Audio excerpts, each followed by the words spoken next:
আলেম, একজন সুন্নি আলেম, আমার সুন্নি ভাই মুহাম্মদ রাসূলুল্লাহ সাল্লাল্লাহু আলাইহি ওয়াসাল্লামকে আমাদের একজন দ্বীনী ভাই ও প্রখ্যাত আলেমিন শায়েখ আহমদুল্লাহ বলছিলেন, ওনাকে প্রশ্ন করছেন যে মুহাম্মদ রাসূলুল্লাহ কি জন্মের আগে নবী ছিলেন না 40 বছর নবুয়ত পেয়েছেন? তো উনি বলেছেন কোরআন ও হাদিসের দলিল দিয়ে যে মুহাম্মদ রাসূলুল্লাহ সাল্লাল্লাহু আলাইহি ওয়াসাল্লাম 40 বছরের নবুয়ত পেয়েছেন। 40 বছর আল্লাহ পাক নবীকে মহা গ্রন্থ আল কোরআন দিয়েছেন। এই কথা বলছেন কেন? দোষ হয়ে গেছে আমার এক ভাই, ওনাকে অনেক গালিগালাজ করলেন, ওনার বিরুদ্ধে ওনার বিদ্রোহী করলেন, ওনাকে বিভিন্ন রকমের ওনার বিরুদ্ধে সমালোচনা করলেন, কাফের পর্যন্ত বলেছেন। কেন কেন নবী মুহাম্মদ তো আগের নবী কেন বললেন না? ভাই দোস্ত বুজুর্গ, আমরা সবাই বিশ্বাস করি আমাদের ঈমান ও আকীদা সঠিক। আল্লাহ রাব্বুল আলামিন ফি হাবিব মুহাম্মদ রাসূলুল্লাহ সাল্লাল্লাহু আলাইহি ওয়াসাল্লামকে তৈরি না করলে আসমান জমিন লোহ কলম চাঁদ সূর্য কিছুই সৃষ্টি করতেন না। নবীকে আল্লাহ রাব্বুল আলামিন আগে তৈরি, পৃথিবীর সৃষ্টির আগে তৈরি করে গেছেন, কিন্তু নবী মুহাম্মদ রাসূলুল্লাহ সাল্লাল্লাহু আলাইহি ওয়াসাল্লাম আবির্ভাব হয়েছেন পৃথিবীর সমস্ত নবীর পরে। সুবহানাল্লাহ বলেন, ঠিক না? আর নবী দুনিয়াতে আসার পরে 40 বছর পর্যন্ত আমরা কেউ কিন্তু দুনিয়াতে আমাদের কাছে পরিচয় ছিল না উনি যে আখিরি জামানার পয়গম্বর ছিল। কার কাছে ছিল না?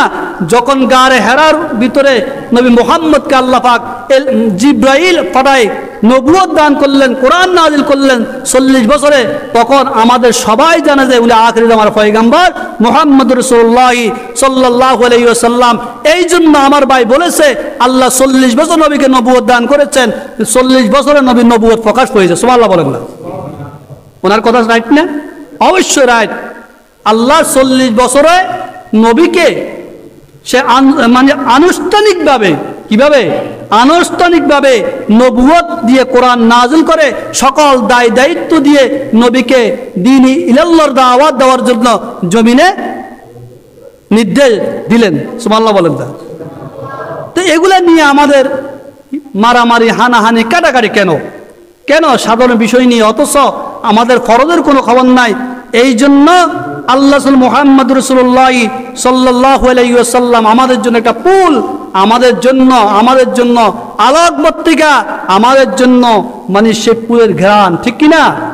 এই জন্য যারা বুলবুলি আর তারা ফুলের সৌরভ, ফুলের ঘ্রাণ গ্রহণ করে, বুলবুলি আর রাজপরীরা আর মণিমুক্তা গ্রহণ করে যারা রাজা এবং জওহারি, যাদের কাছে মণিমুক্তা আছে, তারাই মানে স্বর্ণের অলঙ্কারের মানে সেই মণিমুক্তার মানে কি বুঝে, মানে তার মণিমুক্তা সম্পর্কে তার অভিজ্ঞতা থাকে। আর ফুলের জ্ঞানকে মহব্বত করে ভালোবাসে বুলবুলিরা। এই জন্য শায়ের বলতেছে কদরে গোল বুল বেদানা ইয়া বেদানা শাকরি,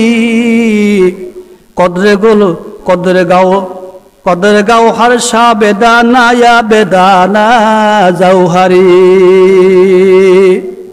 ফুলের সৌরভ, ফুলের জ্ঞানকে ভালোবাসে বুলবুলি আর রাজপরীরা, আর মণিমুক্তার কদর করে রাজা এবং জওহারিরা, ঠিক না? নবী মুহাম্মদুর রাসূলুল্লাহ সাল্লাল্লাহু আলাইহি ওয়াসাল্লাম আমাদের প্রিয় নবী। এই জন্য আমরা নবী মুহাম্মদুর রাসূলুল্লাহ সাল্লাল্লাহু আলাইহি ওয়াসাল্লাম আদর্শকে পৃথিবীতে বাস্তবায়ন করার জন্য চেষ্টা করব, নবীকে ভালোবাসবো, মহব্বত করব, ঠিক না? নবী মুহাম্মদকে যদি ভালো না বাসি, নবী মুহাম্মদের আদর্শ যদি না মানি, নবী মুহাম্মদের আদর্শ গ্রহণ না করলে মুসলমান হওয়া আমাদের জন্য লাভ হবে না, কবরে হাসরে আমাদের কোনো ফায়দা হবে না। এই জন্য